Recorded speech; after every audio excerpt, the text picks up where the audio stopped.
महला पहला भंड जमीऐ भंड निमीऐ भंड मंगण विया भंडों होवै दोस्ती भंडों चलै राह भंड मुआ भंड भालीऐ भंड होवै बंधान सो क्यों मंदा आखिऐ जित जमै राजान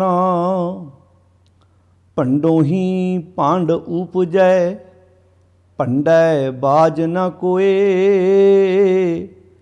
नानक भंडै बाहरा एको सच्चा सोए जित मुख सदा सालाहिऐ भागां रत्ती चार नानक ते मुख उजले तित सच्चै दरबार।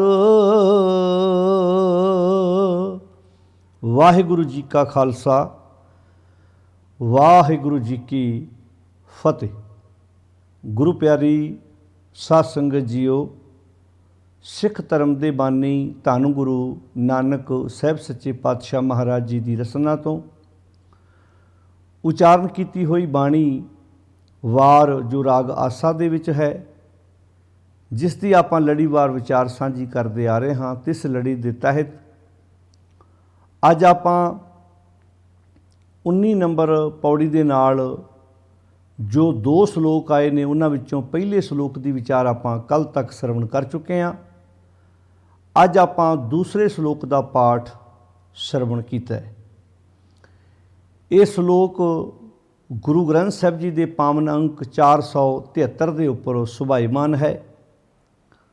गुरुदेव जी ने इस सलोक दे विच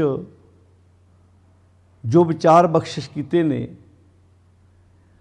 औरत नूं जो इत्थों के अखौती धार्मिक लोग सी, जिन्हां ने अपने अखौती धार्मिक ग्रंथां के मुताबिक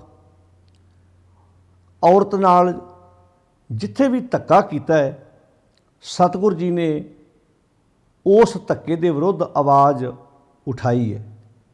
जिहड़े जिहड़े भी अत्याचार औरत के उपर होए, चाहे वह किसी भी रूप दे विच जां उन्हूं समाज दे विच हक्कां दी जदों गल आई भी जे इस संसार दे विच जे आपां इस देश की गल करिए, इत्थे विपर ने जदों औरत चढ़ाई करदी सी ते मर्द नूं दूजा विआह कराउण दी आग्या सी, पर जे किते औरत दा पति कालवश हो जाए, दुनिया तो कूच कर जाए, तो उन्होंने दोबारा विआह कराउण दी गल ते बहुत दूर, उन्होंने पति तो बिना जिंदगी जीउण दा भी हक नहीं सी। उन्होंने इहो जे धार्मिक नियम बना के रख दिते कि जदों पति चढ़ाई करे तो औरत नूं उहदी चिखा विच तैयार करके नाल बिठा दिता जाए, जिन्हों सती प्रथा कहंदे ने। इहदे विरुद्ध भी आवाज़ गुरु पातशाह जी ने उठाई। केवल आवाज़ उठाई नहीं, सगों कानून पास करा के इस हो रही दुर्दशा नूं सदा वास्ते बंद किया। पातशाह जी ने सलोक में जिहड़ी विचार बख्शिश की है, गुरुदेव जी समझाउंदे ने, जित मुख सदा सलाई है। जे तो रब्बी गुणां की गल है, जदों मनुख रब्बी गुणां नूं अपनी जिंदगी में सलाउण दा अर्थ ही है उन्हां गुणां नूं जिउंदा है, तो महाराज कहते भागां रत्ती चार, उहदे भाग चंगे हो जाते हैं। उन्होंने इंज कह लो भी जिवें सप दे सिर मणी है, उन्होंने भागां वाली मणी प्राप्त हो जाती है, उहदा जीवन खूबसूरत बन जाता है।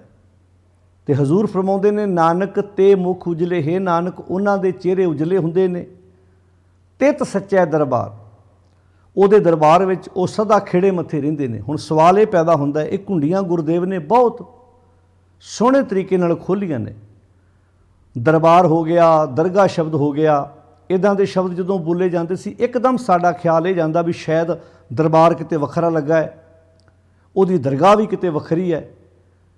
बाणी विच बहुत सोहणे तरीके नाल समझाया, जिवें असीं भगत फरीद जी दे सलोकां दा पाठ करदे हां ते भगत फरीद जी कहंदे ने, फरीदा जिन्नी कमी ना है गुण, ਜਿਨ੍ਹਾਂ ਕੰਮਾਂ ਵਿੱਚ ਕੋਈ ਗੁਣ ਨਹੀਂ, ਜਿਨ੍ਹਾਂ ਕੰਮਾਂ ਦੇ ਨਾਲ ਤੇਰਾ ਕੋਈ ਫਾਇਦਾ ਨਹੀਂ, ਸਮਾਜ ਦਾ ਕੋਈ ਫਾਇਦਾ ਨਹੀਂ, ਤੇ ਕੰਬੜੇ ਵਿਸਾਰ, ਉਹ ਕੰਮ ਆਪਣੀ ਜ਼ਿੰਦਗੀ ਵਿੱਚੋਂ ਵਿਸਾਰ ਦੇ। ਉੱਥੇ ਲਿਖਿਆ ਮਤ ਸ਼ਰਮਿੰਦਾ ਥੀਵੀਂ ਸਾਈਂ ਦਾ ਦਰਬਾਰ, ਤਾਂ ਕਿ ਤੈਨੂੰ ਸ਼ਰਮਿੰਦਗੀ ਦਾ ਸਾਹਮਣਾ ਨਾ ਕਰਨਾ ਪਵੇ ਸਾਈਂ ਦੇ ਦਰਬਾਰ ਵਿੱਚ। ਹੁਣ ਸਵਾਲ ਪੈਦਾ ਹੋ ਗਿਆ, ਜੇ ਉਹ ਸਾਈਂ ਵਿਆਪਕ ਹੈ ਜਿਹਦੇ ਬਾਰੇ ਲਿਖਿਆ ਸਭੈ ਘਟ ਰਾਮ ਬੋਲੇ, ਰਾਮਾ ਬੋਲੇ ਰਾਮ ਬਿਨਾ ਕੋ ਬੋਲੇ ਰੇ, ਸਾਰਿਆਂ ਘਟਾਂ ਵਿੱਚੋਂ ਰਾਮ ਰਮਿਆ ਹੋਇਆ ਪਰਮਾਤਮਾ ਬੋਲਦਾ, ਯਾਨੀ ਕਿ ਹਰ ਇੱਕ ਦੇ ਅੰਦਰ ਉਹ ਸਮਾਇਆ ਹੋਇਆ ਹੈ। ਫਿਰ ਜੇ ਉਹ ਹਰ ਇੱਕ ਦੇ ਅੰਦਰ ਸਮਾਇਆ ਹੋਇਆ ਤੇ ਉਹਦਾ ਦਰਬਾਰ ਵੀ ਬੰਦੇ ਦੇ ਅੰਦਰ ਹੀ ਹੈ। ਉਹ ਦਰਗਾਹ ਵੀ ਹੈ ਜਦੋਂ ਮਨੁੱਖ ਸੱਚ ਨਾਲ ਜੁੜਦਾ, ਜਿਵੇਂ ਆਪਾਂ ਪਿਛੇ ਦੀ ਵਿਆਖਿਆ ਕਰ ਚੁੱਕੇ ਹਾਂ। ਤੋ ਇਹ ਜਦੋਂ ਸ਼ਬਦ ਕਲੀਅਰ ਹੋ ਗਏ, ਸਾਨੂੰ ਗੁਰਬਾਣੀ ਦੀ ਇਹ ਵਿਆਖਿਆ ਸਮਝਣੀ ਸੌਖੀ ਹੋਏਗੀ। ਨਾਨਕ ਤੇ ਮੁਖ ਉਜਲੇ ਤਿਤ ਸੱਚੇ ਦਰਬਾਰ। ਤੇ ਇਹ ਗੱਲ ਸੱਚ ਹੈ, ਜਿਹੜਾ ਮਨੁੱਖ ਆਪਣੀਆਂ ਨਜ਼ਰਾਂ ਵਿੱਚ ਵਧੀਆ ਹੋਵੇ, ਸੱਚ ਹੈ, ਉਹ ਦੂਜੇ ਦੀਆਂ ਨਜ਼ਰਾਂ ਵਿੱਚ ਵੀ ਸਮਾਂ ਪਾ ਕੇ ਵਧੀਆ ਹੋ ਜਾਂਦਾ ਹੈ। ਤੇ ਮਾੜਾ ਬੰਦਾ ਤੁਸੀਂ ਵੇਖਿਆ ਨਾ, ਗਲਤ ਕੰਮ ਕਰਨ ਵਾਲਾ ਬੰਦਾ ਆਪਣੀਆਂ ਨਜ਼ਰਾਂ ਨਾਲ ਵੀ ਨਜ਼ਰਾਂ ਨਹੀਂ ਮਿਲਾ ਪਾਉਂਦਾ। ਜਦੋਂ ਬੰਦੇ ਨੇ ਧੋਖਾ ਕੀਤਾ ਹੋਵੇ, ਕਿਸੇ ਨਾਲ ਬੇਈਮਾਨੀ ਕੀਤੀ ਹੋਵੇ, ਉਹ ਲੱਖ ਉੱਪਰੋਂ ਕਹੀ ਜਾਵੇ, ਪਰ ਅੰਦਰੋਂ ਉਹ ਸ਼ਬਦ ਉਹਨੂੰ, ਉਹ ਗੱਲ, ਉਹ ਕਰਮ ਉਹਨੂੰ ਘੁੱਟ-ਘੁੱਟ ਖਾਈ ਜਾਂਦਾ ਹੈ। ਤੋ ਆਪਣੀਆਂ ਨਜ਼ਰਾਂ ਨਾਲ ਵੀ ਨਜ਼ਰਾਂ ਨਹੀਂ ਮਿਲਾ ਪਾਉਂਦਾ। ਤੋ ਇਹੋ ਹੀ ਪਾਤਸ਼ਾਹ ਜੀ ਕਹਿੰਦੇ, ਜਦੋਂ ਮਨੁੱਖ ਚੰਗੇ ਕੰਮ ਕਰਦਾ ਹੈ, ਉਹਨੂੰ ਅੰਦਰੋਂ ਖੇੜਾ ਮਿਲਦਾ ਹੈ। ਤੇ ਚੰਗੇ ਕੰਮ ਇੱਕ ਐਨਰਜੀ ਕਹਿ ਲਓ ਮਨੁੱਖ ਦੇ ਜੀਵਨ ਦੀ ਬੜੀ ਵੱਡੀ। ਜਦੋਂ ਮਨੁੱਖ ਵਧੀਆ ਕੰਮ ਕਰਦਾ ਹੈ, ਇਹ ਤੇ ਸਿਫਤ ਸਲਾਹ ਦਾ ਅਰਥ ਹੀ ਇਹ ਹੈ, ਰੱਬੀ ਗੁਣਾਂ ਨੂੰ ਜ਼ਿੰਦਗੀ ਵਿੱਚ ਧਾਰਨ ਕਰਨ ਵਾਲਾ ਮਨੁੱਖ ਭਾਗਾਂ ਵਾਲਾ ਬਣ ਜਾਂਦਾ ਹੈ। ਭਾਗਾਂ ਰੱਤੀ ਚਾਰ।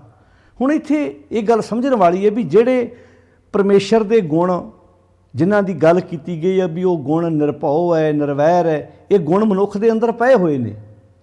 ਉਹਨਾਂ ਗੁਣਾਂ ਦੀ ਵਰਤੋਂ ਕਰਨੀ ਹੀ ਪਰਮੇਸ਼ਰ ਦੀ ਸਿਫਤ ਸਲਾਹ ਹੈ। ਹੁਣ ਜੇ ਇਹ ਗੁਣ ਵਰਤਣ ਨਾਲ ਹਰ ਮਨੁੱਖ ਭਾਗਾਂ ਵਾਲਾ ਬਣ ਸਕਦਾ ਹੈ, ਕੇਵਲ ਮਰਦ ਹੀ ਬਣ ਸਕਦਾ ਕਿ ਔਰਤ ਵੀ ਬਣ ਸਕਦੀ ਹੈ? ਤੇ ਮਹਾਰਾਜ ਕਹਿੰਦੇ ਨੇ ਭਾਵੇਂ ਕੋਈ ਔਰਤ ਹੈ, ਭਾਵੇਂ ਮਰਦ ਹੈ, ਨਾਰ ਹੈ, ਮਾਦਾ ਹੈ, ਹਰ ਇੱਕ ਜੀਵ ਇਹਨਾਂ ਗੁਣਾਂ ਨੂੰ ਜ਼ਿੰਦਗੀ ਵਿੱਚ ਜਿਉਣ ਨਾਲ ਭਾਗਾਂ ਵਾਲਾ ਬਣ ਸਕਦਾ ਹੈ। ਆਪਣੀ ਸੋਚ ਵਧੀਆ ਬਣਾ ਕੇ ਆਪਣੀ ਜ਼ਿੰਦਗੀ ਤਬਦੀਲ ਕਰ ਸਕਦਾ ਹੈ। ਪਰ ਇੱਥੇ ਇੱਕ ਫਰਕ ਪੈ ਗਿਆ। ਜਿਸ ਵਿਪਰਵਾਦ ਵਿੱਚੋਂ ਸਾਨੂੰ ਸਤਿਗੁਰ ਨੇ ਕੱਢਿਆ, ਵਿਪਰ ਨਹੀਂ ਸੀ ਇੰਜ ਸੋਚਦਾ। ਉਹਨੇ ਧਰਮ ਦੇ ਕਾਨੂੰਨ ਜਿਹੜੇ ਮਰਦ ਵਾਸਤੇ ਬਣਾਏ ਸੀ, ਔਰਤ ਵਾਸਤੇ ਬਿਲਕੁਲ ਉਹਦੇ ਉਲਟ ਸੀ। ਇਕੱਲੇ ਵਿਪਰ ਦੀ ਗੱਲ ਹੀ ਨਾ ਕਰੀਏ, ਬਹੁਤ ਐਸੇ ਮਜ਼ਹਬ ਹੈਗੇ ਨੇ ਜਿਨ੍ਹਾਂ ਨੇ ਔਰਤ ਨਾਲ ਕਿਸੇ ਨਾ ਕਿਸੇ ਰੂਪ ਵਿੱਚ ਧੱਕਾ ਕੀਤਾ ਹੈ। ਇਹ ਤਾਂ ਭਲਾ ਹੋਵੇ ਸਤਿਗੁਰ ਜੀ ਦਾ, ਜਿਹਨੇ ਔਰਤ ਦੀ ਇਸ ਹਾਲਤ ਨੂੰ ਮਹਿਸੂਸ ਕੀਤਾ ਤੇ ਉਸ ਦਲਦਲ ਵਿੱਚੋਂ ਬਾਹਰ ਕੱਢਣ ਵਾਸਤੇ ਐਡਾ ਸੋਹਣਾ ਉਪਦੇਸ਼ ਉਚਾਰਨ ਕਰਕੇ ਸਾਨੂੰ ਦੇ ਦਿੱਤਾ। ਪਰ ਅਸੀਂ ਕੋਲ ਬੈਠ ਕੇ ਵੀ ਇਸ ਉਪਦੇਸ਼ ਦੇ ਉੱਪਰ ਰਮਾਲੇ ਤੇ ਚੌਰ ਕੀਤੇ ਨੇ, ਸੋਹਣੀਆਂ ਸੋਹਣੀਆਂ ਪਾਲਕੀਆਂ ਵਿੱਚ ਸ਼ੋਭਿਤ ਕੀਤਾ ਹੈ, ਪਰ ਅਸੀਂ ਇਸ ਉਪਦੇਸ਼ ਨੂੰ ਨਾ ਆਪ ਪੜ੍ਹਿਆ, ਨਾ ਵਿਚਾਰਿਆ, ਨਾ ਸਮਝਿਆ, ਤੇ ਨਾ ਅਸੀਂ ਆਪਣੇ ਪਰਿਵਾਰ ਸਮਾਜ ਵਿੱਚ ਲਾਗੂ ਕਰਨ ਦੀ ਕੋਸ਼ਿਸ਼ ਕੀਤੀ। ਤੋ ਪਾਤਸ਼ਾਹ ਜੀ ਕਿੰਨੇ ਸੋਹਣੇ ਤਰੀਕੇ ਨਾਲ ਇੱਥੇ ਗੱਲ ਸਮਝਾਉਂਦੇ ਨੇ। ਕਹਿੰਦੇ ਭਾਈ, ਜੇ ਉਹਦੀ ਸਿਫਤ ਸਲਾਹ ਕਰਨ ਨਾਲ ਹਰ ਨਰ ਮਾਦਾ ਸੋਹਣੇ ਬਣ ਸਕਦੇ ਨੇ, ਤੇ ਫਿਰ ਔਰਤ ਕਿਉਂ ਨਹੀਂ ਬਣ ਸਕਦੀ? ਹਰ ਇੱਕ ਵਾਸਤੇ ਬਰਾਬਰ ਹੱਕ ਨੇ। ਪਰ ਵਿਪਰ ਨੇ ਕਿਤੇ ਨਾ ਕਿਤੇ ਫਰਕ ਰੱਖਿਆ ਸੀ। ਹੁਣ ਜਦੋਂ ਆਪਾਂ ਵਿਪਰ ਦੀ ਇਸ ਕੁਟਲ ਨੀਤੀ ਨੂੰ ਵੇਖਦੇ ਹਾਂ, ਤੇ ਉਹਨੇ ਕਿਤੇ ਨਾ ਕਿਤੇ ਧੱਕਾ ਕੀਤਾ। ਜਿਵੇਂ ਆਪਾਂ ਪਿੱਛੇ ਵਿਚਾਰ ਕੀਤੀ ਵੀ ਵਿਪਰ ਜਿਹੜਾ ਸੀ, ਉਹਨੇ ਜਦੋਂ ਜਨੇਊ ਦੀ ਗੱਲ ਕੀਤੀ, ਉਹਨੇ ਆਪਣੇ ਗਲ ਵਿੱਚ ਕਪਾਹ ਦਾ ਜਨੇਊ ਪਾਇਆ, ਖੱਤਰੀ ਦੇ ਗਲ ਵਿੱਚ ਸਣ ਦਾ, ਤੇ ਵੈਸ ਦੇ ਗਲ ਵਿੱਚ ਭੇਡੂ ਦੀ ਉੱਨ ਦਾ। ਤੇ ਔਰਤ ਵਾਸਤੇ ਉਹਨੇ ਧਾਗਾ ਬਣਾਇਆ ਹੀ ਨਹੀਂ। ਕਹਿੰਦਾ ਔਰਤ ਇਹ ਧਾਗਾ ਨਹੀਂ ਪਾ ਸਕਦੀ। ਜੇ ਉਹਦੇ ਕਹਿਣ ਮੁਤਾਬਕ ਵੀ ਜਨੇਊ ਪਾਉਣਾ ਧਰਮ ਵਿੱਚ ਪ੍ਰਵੇਸ਼ ਕਰਨਾ ਹੈ, ਯਾਨੀ ਕਿ ਔਰਤ ਵਾਸਤੇ ਧਰਮ ਜ਼ਰੂਰੀ ਨਹੀਂ ਹੈ, ਔਰਤ ਨੂੰ ਧਰਮ ਦੀ ਲੋੜ ਹੀ ਨਹੀਂ ਹੈ। ਇੱਦਾਂ ਹੀ ਤੁਸੀਂ ਇਸਲਾਮ ਮਤ ਵਿੱਚ ਵੇਖ ਲਓ, ਮਰਦ ਨਮਾਜ਼ ਪੜ੍ਹਨ ਜਾਂਦਾ ਹੈ, ਜੇ ਔਰਤ ਪੜ੍ਹਨ ਜਾਵੇ ਤਾਂ ਉਹ ਪਰਦੇ 'ਚ ਪੜ੍ਹਦੀ ਹੈ। ਫਿਰ ਇੱਕ ਮਰਦ ਨੂੰ ਕਈ ਵਿਆਹ ਕਰਾਉਣ ਦੀ ਆਗਿਆ ਹੈ। ਕਿਤੇ ਨਾ ਕਿਤੇ ਸੱਚ ਹੈ ਵੀ ਕਿਤੇ ਨਾ ਕਿਤੇ ਕਿਸੇ ਨਾ ਕਿਸੇ ਰੂਪ ਵਿੱਚ ਔਰਤ ਨਾਲ ਧੱਕਾ ਕੀਤਾ ਜਾਂਦਾ। ਵੱਖਰੀ ਗੱਲ ਹੈ, ਆਉਣ ਵਾਲੇ ਸਮੇਂ 'ਚ ਸਮਾਜ ਸੁਚੇਤ ਹੋ ਰਿਹਾ ਹੈ, ਤਾਂ ਉਹ ਅੱਗੇ ਇਹਨਾਂ ਜਿਹੜੀਆਂ ਅਖੌਤੀ ਧਾਰਮਿਕ ਲੋਕਾਂ ਵੱਲੋਂ ਜਿਹੜੀ ਧੱਕਾਜੋਰੀ ਕੀਤੀ ਜਾ ਰਹੀ ਸੀ, ਉਹਦੇ ਵਿਰੁੱਧ ਆਵਾਜ਼ ਉਹ ਕਿਸੇ ਨਾ ਕਿਸੇ ਰੂਪ ਵਿੱਚ ਬੁਲੰਦ ਕਰ ਰਿਹਾ ਹੈ, ਭਾਵ ਉਸ ਦਲਦਲ ਵਿੱਚੋਂ ਬਾਹਰ ਨਿਕਲਣ ਦੀ ਕੋਸ਼ਿਸ਼ ਕਰ ਰਿਹਾ ਹੈ। ਤੋ ਖੈਰ ਇੱਦਾਂ ਦੇ ਬੜੇ ਨੇ। ਜਿਵੇਂ ਹੁਣ ਬੁਰਕੇ ਦੀ ਗੱਲ ਕਰੀਏ, ਜਿਵੇਂ ਘੁੰਡ ਪ੍ਰਥਾ ਸੀ ਇੱਥੇ ਵੀ ਔਰਤ ਨੇ ਆਪਣਾ ਚਿਹਰਾ ਢੱਕ ਕੇ ਰੱਖਣਾ ਹੈ, ਤੇ ਪੁੱਛੀਏ ਕਿਉਂ? ਕਹਿੰਦੇ ਜੀ ਕਿਤੇ ਮਰਦ ਦਾ ਧਿਆਨ ਔਰਤ ਦੇ ਚਿਹਰੇ ਵੱਲ ਚਲਾ ਗਿਆ, ਉਹ ਆਪਣੇ ਈਮਾਨ ਤੋਂ ਡੋਲ ਨਾ ਜਾਏ। ਹੁਣ ਹੱਦ ਹੋ ਗਈ ਵੀ ਕੰਟਰੋਲ ਮਰਦ ਦਾ ਆਪਣੇ ਮਨ 'ਤੇ ਨਹੀਂ ਹੈ, ਤੇ ਤੁਸੀਂ ਚਿਹਰਾ ਢੱਕਣ ਲਈ ਔਰਤ ਨੂੰ ਕਹਿ ਰਹੇ ਹੋ। ਕਿਤੇ ਇੱਥੇ ਘੁੰਡ ਪ੍ਰਥਾ ਸੀ, ਉਧਰ ਬੁਰਕਾ ਪਾਇਆ ਜਾਂਦਾ ਹੈ। ਤੁਸੀਂ ਕ੍ਰਿਸਚਨਾਂ ਵੱਲ ਵੇਖ ਲਓ, ਜਦੋਂ ਆਪਾਂ ਉਹਨਾਂ ਦੀ ਗੱਲ ਕਰਦੇ ਉਹਨਾਂ ਵਿੱਚ ਵੀ ਗ੍ਰਸਤੀ ਬੰਦਾ ਪੌਪ ਨਹੀਂ ਬਣ ਸਕਦਾ, ਵੀ ਹੱਦ ਹੋ ਗਈ। ਇਹਦਾ ਅਰਥ ਗ੍ਰਸਤੀ ਬੰਦਾ ਗ੍ਰਸਤ ਧਾਰਨ ਕਰਨ ਨਾਲ, ਵਿਆਹ ਕਰਾਉਣ ਨਾਲ ਇਹਦਾ ਮਤਲਬ ਕੋਈ ਨਾ ਕੋਈ ਜੀਵਨ 'ਚ ਕਮੀ ਆ ਜਾਂਦੀ ਹੈ, ਇਹਦਾ ਮਤਲਬ ਬੰਦਾ ਪਵਿੱਤਰ ਨਹੀਂ ਰਹਿ ਜਾਂਦਾ। ਇਸ ਕਰਕੇ ਕਹਿੰਦੇ ਸੀ ਨਾ ਵੀ ਪੌਪ ਬਣਨ ਵਾਸਤੇ ਤੁਹਾਨੂੰ ਗ੍ਰਸਤ ਤੋਂ ਪਾਸੇ ਹੋਣਾ ਪਵੇਗਾ। ਭਾਵ ਜਿਵੇਂ ਆਪਣੇ ਇੱਥੇ ਵਿਅੰਗਮ ਸ਼ਬਦ ਬੋਲਿਆ ਜਾਂਦਾ ਹੈ, ਭਾਵ ਉਹ ਵੀ ਵਿਆਹ ਨਹੀਂ ਕਰਾਉਂਦੇ ਫਿਰ ਜਾ ਕੇ ਉਹ ਪੌਪ ਬਣਦੇ ਨੇ। ਤੋ ਇਹ ਕਿੱਡੀ ਕਮਾਲ ਦੀ ਗੱਲ ਵੇਖੋ ਤੁਸੀਂ, ਵੀ ਕਿਸੇ ਨਾ ਕਿਸੇ ਰੂਪ ਵਿੱਚ ਆਪਾਂ ਜੇ ਕਹਿੰਦੇ ਵੀ ਗੋਰੇ ਬਹੁਤ ਐਡਵਾਂਸ ਨੇ, ਪਰ ਇੱਥੇ ਆਣ ਕੇ ਔਰਤ ਦੇ ਮਾਮਲੇ 'ਚ ਉਹਨਾਂ ਵਿੱਚ ਵੀ ਇਹ ਕਿਤੇ ਨਾ ਕਿਤੇ ਕਮੀ ਪਾਈ ਜਾਂਦੀ ਹੈ। ਫਿਰ ਆਪਾਂ ਗੱਲ ਕਰੀਏ ਬੁੱਧ ਦੀ। ਬੁੱਧ ਨੇ ਬੜੀ ਲੰਬੀ ਛਾਲ ਮਾਰੀ, ਮੂਰਤੀ ਪੂਜਾ ਦੇ ਵਿਰੁੱਧ ਉਹਨੇ ਬੜੀ ਲੰਬੀ ਜੰਗ ਲੜੀ, ਵੀ ਮੂਰਤੀ ਪੂਜਾ ਦੇ ਉਲਟ ਸੀ। ਪਰ ਇੱਕ ਉਹਦੇ 'ਚ ਵੀ ਕਮੀ ਹੈ, ਕਿਹੜੀ ਹੈ? ਜਿਨ੍ਹਾਂ ਨੇ ਬੁੱਧ ਮੱਤ ਦੀ ਸਟੱਡੀ ਕੀਤੀ ਹੈ ਕਿ ਉਹਦੀ ਚਾਚੀ ਮਾਸੀ ਨੇ ਉਹਨੂੰ ਪਾਲਿਆ ਸੀ, ਜਵਾਨ ਕੀਤਾ। ਇੱਕ ਦਿਨ ਉਹਦੀ ਮਾਸੀ ਕਹਿੰਦੀ ਹੈ, ਗੌਤਮੀ ਉਹਦਾ ਨਾਂ ਸੀ, ਕਹਿੰਦੀ ਪੁੱਤਰ ਮੈਨੂੰ ਵੀ ਧਰਮ ਦੀ ਸਿੱਖਿਆ ਦੇ। ਤੇ ਅੱਗਿਓਂ ਬੁੱਧ ਦਾ ਜਵਾਬ ਸੀ, ਕਹਿੰਦਾ ਮਾਸੀ ਇਹ ਸਿੱਖਿਆ ਔਰਤ ਵਾਸਤੇ ਨਹੀਂ ਹੈ, ਸਿਰਫ ਮਰਦਾਂ ਵਾਸਤੇ ਮੇਰੇ ਧਰਮ ਦੀ ਸਿੱਖਿਆ। ਉਹ ਕਹਿੰਦੀ ਪੁੱਤਰ ਇੱਦਾਂ ਨਾ ਕਰ ਕਿ ਵੇਖ ਮੈਂ ਤੈਨੂੰ ਪਾਲ ਕੇ ਜਵਾਨ ਕੀਤਾ, ਇਹਦੇ ਬਦਲੇ ਵਿੱਚ ਹੀ ਮੈਨੂੰ 2 ਗੱਲਾਂ ਸਿਖਾ ਦੇ ਕੋਈ।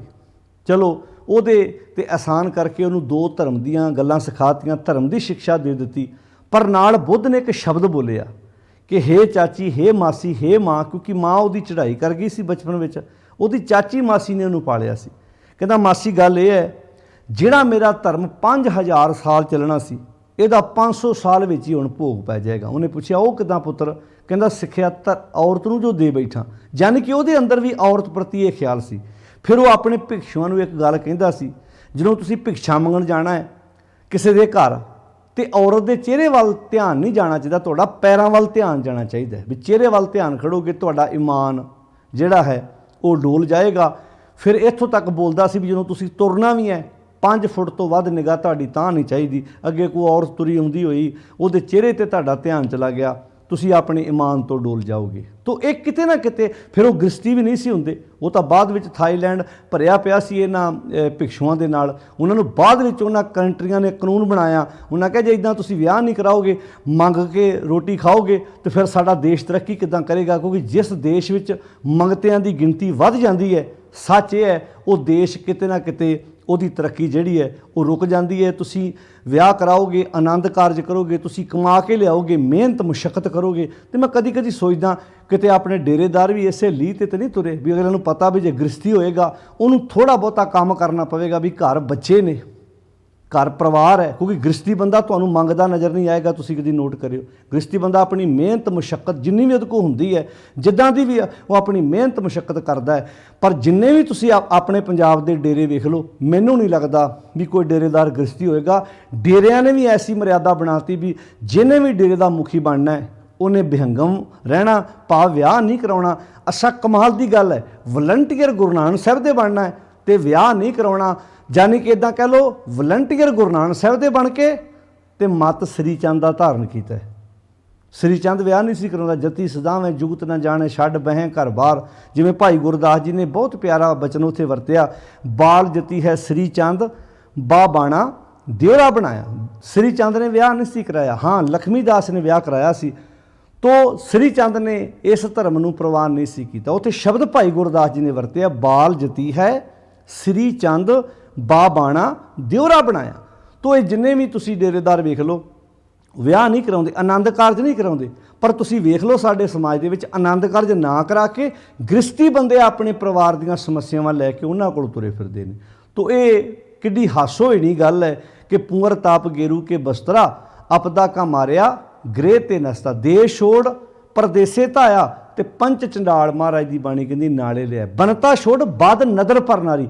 ਇੱਕ ਇਸਤਰੀ ਦਾ ਵਿਆਹ ਤਾਂ ਨਹੀਂ ਕਰਾਇਆ ਵੀ ਮੈਨੂੰ ਕਾਲਖ ਨਾ ਲੱਗ ਜਾਏ, ਉੱਦਾਂ ਪਤਾ ਨਹੀਂ ਕਿੰਨੀਆਂ ਰੱਖੀ ਫਿਰਦਾ। ਬਸ ਉਹ ਜਿੱਦਾਂ ਉਹ ਕਹਿੰਦੇ ਡੱਡ ਪਾਣੀ 'ਚ ਰਹਿੰਦੀ ਹੈ, ਪਰ ਡੱਡ ਕਦੋਂ ਪਾਣੀ ਪੀ ਜਾਂਦੀ ਹੈ ਇਹ ਡੱਡ ਨੂੰ ਵੀ ਨਹੀਂ ਸ਼ਾਇਦ ਪਤਾ ਲੱਗਦਾ ਕਈ ਵਾਰੀ। ਤੋ ਖੈਰ ਇਹ ਗੱਲਾਂ ਚੁਭਦੀਆਂ ਬਹੁਤ ਨੇ ਡੇਰੇਦਾਰਾਂ ਨੂੰ, ਤੋ ਇਹ ਚੁਭਣੀਆਂ ਵੀ ਚਾਹੀਦੀਆਂ ਨੇ। ਵੇਖੋ ਗੱਲ ਇਹ ਹੈ, ਜਿਹੜਾ ਸੱਚ ਹੈ ਉਹ ਸੱਚ ਹੈ, ਜਿਹੜੀ ਗੱਲ ਗੁਰਮਤਿ ਦੀ ਗੱਲ ਹੈ ਉਹ ਗੁਰਮਤਿ ਦੀ ਗੱਲ ਇੱਦਾਂ ਹੀ ਰਹਿਣੀ ਹੈ।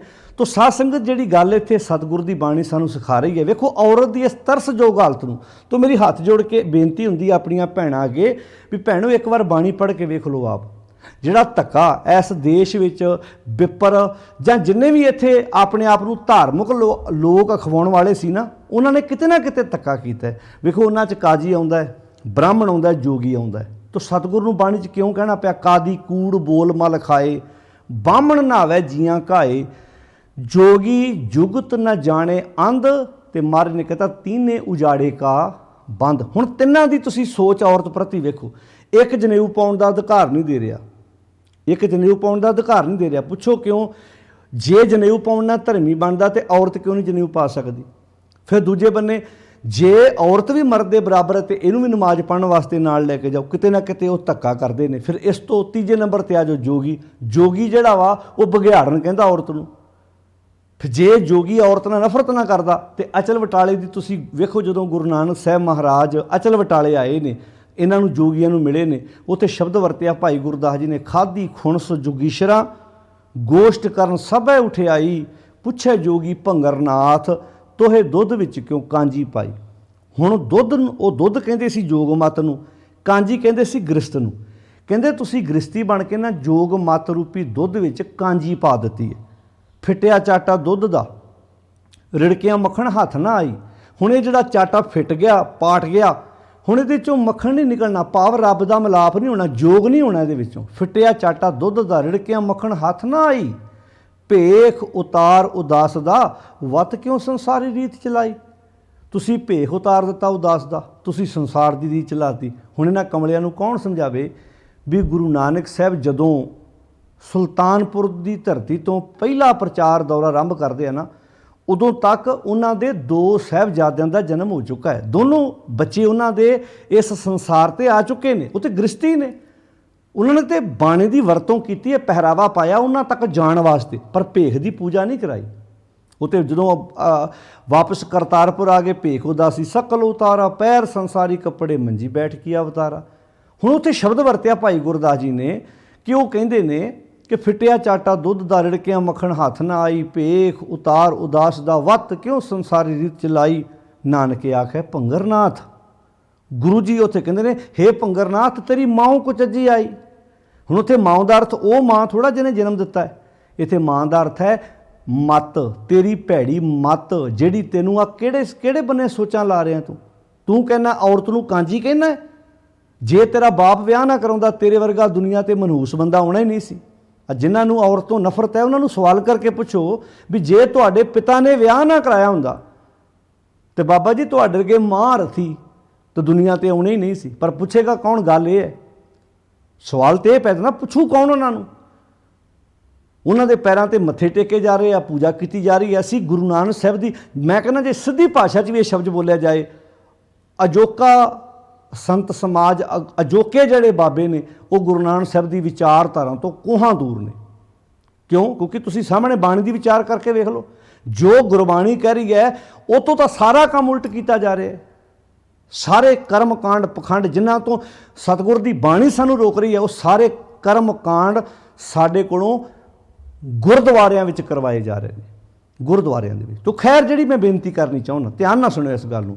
ਉੱਥੇ ਲਿਖਿਆ ਤੇਰੀ ਮਾਂ ਕੁਚੱਜੀ ਆਈ, ਭਾਂਡਾ ਧੋਏ ਨਾ ਜਾਤੀਆਂ। ਭਾਂਡਾ ਕੀ ਆ? ਸਰੀਰ ਭਾਂਡਾ, ਇਹ ਮਤ ਰੂਪੀ ਭਾਂਡਾ, ਇਹਨੂੰ ਭਾਂਡਾ ਨਹੀਂ ਧੋਤਾ। ਭਾਂਡਾ ਧੋਏ ਨਾ ਜਾਤੀਆਂ ਭਾ ਕੁਚੱਜੇ ਫੁੱਲ ਸੁੜਾਈ। ਹੁਣ ਮੇਰਾ ਇੱਕ ਸਵਾਲ ਆ, ਜਦੋਂ ਤੁਹਾਨੂੰ ਭੁੱਖ ਲੱਗਦੀ ਕੀ ਛਕਦੇ ਹੋ? ਕਹਿੰਦੇ ਪ੍ਰਸ਼ਾਦਾ ਪਾਣੀ। ਕਿੱਥੋਂ ਖਾਂਦੇ ਹੋ? ਕਹਿੰਦੇ ਗ੍ਰਸਤੀਆਂ ਘਰੋਂ ਮੰਗ ਕੇ। ਕਹਿੰਦੇ ਹੋਏ ਅਤੀਤ ਗ੍ਰਸਤ ਤੱਜ, ਫਿਰ ਉਹਨੂੰ ਕੀ ਕਰ ਮੰਗਣ ਜਾਈ। ਜਿਹੜੀ ਔਰਤ ਨੂੰ ਤੁਸੀਂ ਕਾਂਜੀ ਕਹਿੰਦੇ ਹੋ, ਜਿਸ ਬੰਦੇ ਨੂੰ ਤੁਸੀਂ ਕਹਿੰਦੇ ਹੋ ਵੀ ਇਹ ਵਿਆਹ ਕਰਾ ਕੇ ਨੇ ਬੜਾ ਮਾੜਾ ਕੀਤਾ ਤੇ ਰੱਬ ਦਾ ਮਿਲਾਪ ਹਾਸਲ ਨਹੀਂ ਕਰ ਸਕਦਾ। ਹੁਣ ਮੇਰਾ ਸਵਾਲ ਹੈ, ਹੋਏ ਅਤੀਤ ਗ੍ਰਸਤ ਤੱਜ, ਫਿਰ ਉਹਨੂੰ ਕੀ ਕਰ ਮੰਗਣ ਜਾਈ। ਉਹਨਾਂ ਨੂੰ ਪਹਿਲਾਂ ਤੁਸੀਂ ਛੱਡ ਕੇ ਤੇ ਤਿਆਗੀ ਬਣ ਗਏ, ਫਿਰ ਤੁਹਾਡੇ ਪੇਟ ਦੀ ਅੱਗ ਉਹਨਾਂ ਤੋਂ ਬਿਨਾਂ ਬੁਝਦੀ ਨਹੀਂ। ਔਰਤ ਪ੍ਰਸ਼ਾਦਾ ਪਕਾਉਂਦੀ ਹੈ ਤੇ ਤੁਹਾਡੇ ਠੂਠੇ 'ਚ 2 ਰੋਟੀਆਂ ਪਾਉਂਦੀ ਹੈ। ਤੇ ਆਹ ਬੜੇ ਡੇਰੇਦਾਰ ਵੀ ਇੰਝ ਹੀ ਕਹਿੰਦੇ, ਜਿਹੜੇ ਕਹਿੰਦੇ ਸਾਡੇ ਡੇਰੇ ਬੀਬੀ ਨਹੀਂ ਆ ਸਕਦੀ, ਸਾਡੇ ਡੇਰੇ ਲੰਗਰ ਪੱਕ ਕੇ ਨਹੀਂ ਆ ਸਕਦਾ। ਲੰਗਰ ਮਤਲਬ ਲੰਗਰ ਉੱਥੇ ਪਕਣਾ ਨਹੀਂ, ਲੰਗਰ ਬਾਹਰੋਂ ਬਣਿਆ ਬਣਾਤਾ ਆਉਂਦਾ ਹੈ। ਗੁਰਦੁਆਰੇ ਦੀਆਂ ਨਿਸ਼ਾਨੀਆਂ ਵਿੱਚ ਪਹਿਲੀ ਗੱਲ ਹੀ ਇਹ ਹੈ ਕਿ ਉੱਥੇ ਪ੍ਰਸ਼ਾਦਾ ਪਾਣੀ ਤਿਆਰ ਹੋਏਗਾ, ਸੰਗਤ ਬੈਠ ਕੇ ਛਕੇਗੀ, ਨਿਸ਼ਾਨ ਸਾਹਿਬ ਲੱਗਾ ਹੋਏਗਾ, ਉੱਥੇ ਨਗਾਰਾ ਹੋਏਗਾ, ਉੱਥੇ ਸੰਗਤ ਦੀ ਆਵਾਜਾਈ ਹੋਏਗੀ। ਤਾਂ ਗੁਰੂ ਦੇ ਅਜੋਕੇ ਸਮੇਂ 'ਚ ਲੋਕ ਸ਼ਰੀਕ ਬਣ ਕੇ ਬੈਠੇ ਹੋਏ ਨੇ। ਸਾਧ ਸੰਗਤ, ਤੁਸੀਂ ਮਰਿਆਦਾ ਪੜ੍ਹ ਕੇ ਵੇਖ ਲਓ, ਬਾਣੀ ਦੀ ਵਿਚਾਰਧਾਰਾ ਵੇਖ ਲਓ। ਬਾਣੀ ਦੀ ਵਿਚਾਰਧਾਰਾ ਤੋਂ ਕੋਹਾਂ ਦੂਰ ਨੇ ਲੋਕ।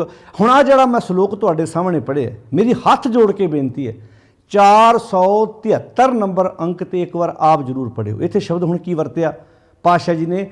ਭੰਡ ਜੰਮੀ ਹੈ। ਭੰਡ ਦਾ ਅਰਥ ਹੈ ਔਰਤ, ਇਸਤਰੀ। ਕਹਿੰਦੇ ਨੇ ਔਰਤ ਦੇ ਰਾਹੀਂ ਹੀ ਸੰਸਾਰ ਤੇ ਸਾਡਾ ਜਨਮ ਹੁੰਦਾ ਹੈ। ਭੰਡ ਜੰਮੀ ਹੈ ਭਾਵ ਔਰਤ ਸਾਨੂੰ ਜਨਮ ਦਿੰਦੀ ਹੈ। ਭੰਡ ਜੰਮੀ ਹੈ, ਭੰਡ ਨਿੰਮੀ ਹੈ। ਮਾਤਾ ਭਾਵ ਔਰਤ ਦੇ ਅੰਦਰ ਹੀ ਇੱਕ ਸਰੀਰ ਤਿਆਰ ਹੁੰਦਾ ਹੈ। ਕਿੱਡੀ ਵੱਡੀ ਕੁਰਬਾਨੀ ਹੈ ਮਾਂ ਦੀ। ਉਹ ਆਪਣਾ ਪੂਰਾ ਜਿਸਮ ਘੋਲ ਕੇ, ਜਵਾਨੀ ਘੋਲ ਕੇ ਇੱਕ ਬੱਚੇ ਨੂੰ ਜਨਮ ਦਿੰਦੀ ਹੈ। ਪੂਰਾ ਜੋਬਨ ਘੋਲ ਦਿੰਦੀ ਹੈ ਆਪਣਾ ਪੂਰਾ ਇੱਕ ਵਾਰ। ਭੰਡ ਜੰਮੀ ਹੈ, ਭੰਡ ਨਿੰਮੀ ਹੈ। ਨਿੰਮੀ ਦਾ ਅਰਥ ਹੈ ਉਸੇ ਗਰਭ ਦੇ ਵਿੱਚ ਇੱਕ ਨਵਾਂ ਬੱਚਾ ਤਿਆਰ ਹੁੰਦਾ ਹੈ, ਉਹਦੀ ਹੋਂਦ ਬਣਦੀ ਹੈ। ਉਸੇ ਔਰਤ ਨੂੰ ਤੁਸੀਂ ਮਾੜਾ ਕਹਿੰਦੇ ਹੋ। ਭੰਡ ਜੰਮੀ ਹੈ, ਭੰਡ ਨਿੰਮੀ ਹੈ। ਅੱਗੇ ਕਹਿੰਦੇ ਭੰਡ ਮੰਗਣ ਵੀ ਆ। ਉਹ ਔਰਤ ਜਦੋਂ ਪੈਦਾ ਹੁੰਦੀ ਹੈ, ਬੱਚੀ ਹੁੰਦੀ ਹੈ, ਵੱਡੀ ਹੁੰਦੀ ਹੈ, ਉਹਦੇ ਨਾਲ ਹੀ ਮੰਗਣੀ ਹੁੰਦੀ ਹੈ, ਉਹਦੇ ਨਾਲ ਹੀ ਮੁੜ ਕੇ ਅੱਗੇ ਵਿਆਹ ਹੁੰਦਾ ਹੈ। ਇੱਕ ਧੀ ਅਸੀਂ ਘਰੋਂ ਤੋਰਦੇ ਹਾਂ, ਦੂਜੀ ਅਸੀਂ ਨੂੰਹ ਦੇ ਰੂਪ 'ਚ ਧੀ ਵਿਆਹ ਕੇ ਘਰ ਲੈ ਕੇ ਆਉਂਦੇ ਹਾਂ। ਭੈਣ ਦੇ ਰੂਪ 'ਚ ਅਸੀਂ ਆਪਣੇ ਘਰੋਂ ਬੱਚੀ ਤੋਰਦੇ ਹਾਂ, ਪਤਨੀ ਦੇ ਰੂਪ 'ਚ ਅੱਗੇ ਘਰੋਂ ਵਿਆਹ ਕੇ ਫਿਰ ਲੈ ਕੇ ਆਉਂਦੇ। ਸੰਸਾਰ ਤੇ ਦੁਨੀਆ ਇੱਦਾਂ ਚੱਲਦੀ ਹੈ। ਇੱਥੇ ਸ਼ਬਦ ਕਿੱਡਾ ਪਿਆਰਾ ਵਰਤਿਆ, ਕਹਿੰਦੇ ਭੰਡੋਂ ਹੋਵੇ ਦੋਸਤੀ। ਇੱਕ ਔਰਤ ਹੈ ਜਿਹਦੇ ਰਾਹੀਂ ਸਾਡੀ ਦੋਸਤੀ ਬਣਦੀ। ਹੁਣ ਮੰਨ ਲਓ ਕਿਸੇ ਦੇ ਘਰ ਬੱਚੀ ਨੇ ਜਨਮ ਲਿਆ, ਉਹਨੇ ਆਪਣੀ ਬੱਚੀ ਦਾ ਵਿਆਹ ਕਿਸੇ ਪਰਿਵਾਰ 'ਚ ਕੀਤਾ ਹੈ। ਉਸ ਪਿੰਡ ਨਾਲ, ਉਸ ਸ਼ਹਿਰ ਨਾਲ, ਉਸ ਪਰਿਵਾਰ ਨਾਲ ਸਾਂਝ ਬਣੀ। ਕਿਹਦੇ ਰਾਹੀਂ ਬਣੀ? ਬੱਚੀ ਰਾਹੀਂ ਬਣੀ। ਜੇ ਘਰ 'ਚ ਧੀ ਹੈਗੀ ਤਾਂ ਸਾਂਝ ਬਣੀ ਸੀ ਨਾ। ਜੇ ਧੀ ਨਾ ਹੁੰਦੀ ਤਾਂ ਸਾਂਝ ਕਿੱਦਾਂ ਬਣਦੀ? ਫਿਰ ਉੱਥੇ ਧੀ ਵਿਆਹੀ, ਉਸ ਪਰਿਵਾਰ ਨਾਲ ਅਟੈਚਮੈਂਟ ਬਣੀ। ਫਿਰ ਉਹਦੇ ਗਾੜੀ ਅੱਗੇ ਧੀ ਦੇ ਘਰ ਬੱਚੇ ਹੋਏ, ਦੋਤੇ ਦੋਤੀਆਂ ਹੋਏ। ਉਹ ਜਿੱਥੇ ਵਿਆਹੇ ਗਏ ਫਿਰ ਉੱਥੇ ਵੀ ਅਗਲੇ ਜਾਣਨ ਲੱਗੇ, ਅੱਛਾ ਜੀ ਤੇ ਨਾਨਕੇ ਕਿੱਥੇ ਨੇ? ਮਾਮਿਆਂ ਨੂੰ ਜਾਣਨ ਲੱਗੇ, ਨਾਨਾ ਜੀ ਨੂੰ ਜਾਣਨ ਲੱਗੇ, ਨਾਨੀ ਨੂੰ ਜਾਣਨ ਲੱਗੇ। ਇੱਕ ਔਰਤ ਰਾਹੀਂ, ਇੱਕ ਔਰਤ ਵਿਆਹੀ ਗਈ ਤੇ ਉਹਦੇ ਕਈਆਂ ਇਲਾਕਿਆਂ ਵਿੱਚ ਉਸ ਔਰਤ ਦੇ ਰਾਹੀਂ ਉਹਦੀ ਜਾਣ ਪਛਾਣ ਬਣੀ। ਹੁਣ ਇਹ ਕਿੰਨੀ ਸੋਹਣੀ ਫਿਲਾਸਫੀ ਦਿੱਤੀ ਸਤਿਗੁਰ ਨੇ। ਹੁਣ ਕਿੰਨੀ ਸੋਹਣੀ ਵਿਆਖਿਆ ਕੀਤੀ। ਕਹਿੰਦੇ ਭੰਡੋਂ ਹੋਵੇ ਦੋਸਤੀ। ਦੋਸਤੀ ਮੀਨਿੰਗ ਕੀ ਹੈ? ਜਿਹਦੇ ਨਾਲ ਸਾਂਝ ਬਣਦੀ ਹੈ। ਜਿਵੇਂ ਆਪਾਂ ਦੋਸਤ ਹੁੰਦਾ ਆਪਣਾ, ਸਾਂਝ ਬਣਾਉਂਦੇ ਆਪਾਂ, ਉਸ ਔਰਤ ਦੇ ਰਾਹੀਂ ਕਿੰਨੀ ਵੱਡੀ ਸਾਂਝ ਬਣਦੀ ਹੈ, ਅੱਗੇ ਵਿਆਹੀ ਜਾਂਦੀ। ਫਿਰ ਕਹਿੰਦੇ ਨੇ ਭੰਡੋਂ ਚੱਲੇ ਰਾਹ। ਰਾਹ ਦਾ ਮੀਨਿੰਗ ਕੀ? ਰਾਹ ਭਾਵ ਰਿਸ਼ਤੇਦਾਰੀ। ਉਸ ਔਰਤ ਰਾਹੀਂ ਕਿੰਨੀ ਵੱਡੀ ਰਿਸ਼ਤੇਦਾਰੀ ਬਣਦੀ ਹੈ। ਮਾਂ ਵਿਆਹੀ ਆਈ ਹੈ, ਘਰ ਆਈ ਹੈ, ਉਹ ਤੋਂ ਜਨਮ ਹੋਇਆ ਹੈ, ਨਾਨਕੇ ਬਣੇ ਨੇ, ਕਿਤੇ ਦਾਦਕੇ ਬਣੇ ਨੇ, ਭੂਆ ਅਗਲੇ ਘਰ ਵਿਆਹੀ ਗਈ ਹੈ, ਮਾਮੀ ਵਿਆਹ ਕੇ ਘਰ ਲੈ ਕੇ ਆਉਂਦੀ ਹੈ। ਕਿੰਨੇ ਰਿਸ਼ਤੇ ਬਣੇ ਨੇ, ਕਿੰਨੀ ਵੱਡੀ ਸਾਂਝ ਬਣਦੀ ਹੈ। ਔਰਤ ਰਾਹੀਂ ਕਿੰਨਾ ਕੁਝ ਫੈਲਦਾ ਹੈ। ਤੇ ਜਿਹੜੇ ਕਹਿੰਦੇ ਔਰਤ ਮਾੜੀ ਹੈ, ਮੰਨ ਲਓ ਹੁਣ ਜਿਹੜੇ ਅਰਦਾਸਾਂ ਕਰਦੇ ਰੱਬਾ ਪੁੱਤਰ ਦੇਈਂ, ਰੱਬਾ ਪੁੱਤਰ ਦੇਈਂ। ਇੱਥੇ ਕਿੰਨੇ ਡੇਰੇ ਸਥਾਪਿਤ ਕੀਤੇ ਸਾਡੇ ਲੋਕਾਂ ਨੇ। ਇੱਥੇ ਪੁੱਤ ਮਿੱਠੜੇ ਮੇਵੇ ਰੱਬ ਸਭ ਨੂੰ ਦੇਵੇ, ਇੱਥੇ ਦੁੱਧ ਮਿਲਦਾ, ਇੱਥੇ ਪੁੱਤ ਮਿਲਦਾ। ਮੰਨ ਲਓ ਜੇ 10-15 ਸਾਲ ਸਾਰਿਆਂ ਦੀਆਂ ਅਰਦਾਸਾਂ ਇਹ ਸੁਣ ਲੱਗ ਪਏ ਤੇ ਪੁੱਤ ਹੀ ਮਿਲਣ, ਸੰਸਾਰ ਤੇ ਇੱਕ ਦੂਜੇ ਨਾਲ ਸਾਂਝ ਕਿੱਦਾਂ ਬਣੇਗੀ? ਸੰਸਾਰ ਦੀ ਉਤਪਤੀ ਕਿੱਦਾਂ ਹੋਏਗੀ? ਸੋਚ ਕੇ ਵੇਖਿਓ ਭਲਾ ਤੁਸੀਂ, ਸੰਸਾਰ ਚੱਲ ਪਾਏਗਾ? ਹੁਣ ਪਾਤਸ਼ਾਹ ਇੱਥੇ ਕਹਿੰਦੇ ਨੇ ਭੰਡੋਂ ਹੋਵੇ ਦੋਸਤੀ, ਭੰਡੋਂ ਚੱਲੇ ਰਾਹ, ਭੰਡ ਮੂਆ। ਇੱਥੇ ਆ ਗਈ ਗੱਲ। ਹੁਣ ਇਸਤਰੀ ਵਿਆਹੀ, ਵਿਆਹ ਕੇ ਘਰ ਲੈ ਆਂਦੀ, ਸਮਾਂ ਪਾ ਕੇ ਉਹਦੀ ਡੈਥ ਹੋ ਗਈ। ਤੁਸੀਂ ਵੇਖਿਆ ਕਈ ਵਾਰੀ 40-50 ਸਾਲ ਦੀ ਉਮਰ ਦੇ ਵਿੱਚ, 50 ਛੱਡੋ 60 ਸਾਲ ਦੀ ਉਮਰ ਦੇ ਵਿੱਚ ਵੀ ਮੈਂ ਕਈ ਵਾਰੀ ਵੇਖਿਆ ਔਰਤ ਚੜ੍ਹਾਈ ਕਰ ਜਾਏ ਤੇ ਬੰਦੇ ਵਾਸਤੇ ਫਿਰ ਰਿਸ਼ਤਾ ਆ ਜਾਂਦਾ ਹੈ। ਅਗਲੇ ਜਾਇਦਾਦ ਵੇਖਦੇ ਆ ਵੀ ਬੱਚੇ ਹੁਣ ਵਿਆਹੇ ਚੱਲੇ ਆ ਜਾਂ ਬੱਚੇ ਵਿਆਹੁਣ ਯੋਗ ਹੋ ਗਏ ਆ, ਉਹ ਜਾਇਦਾਦ ਵੇਖ ਕੇ ਫਿਰ ਰਿਸ਼ਤਾ ਕਰ ਦਿੰਦੇ ਆ।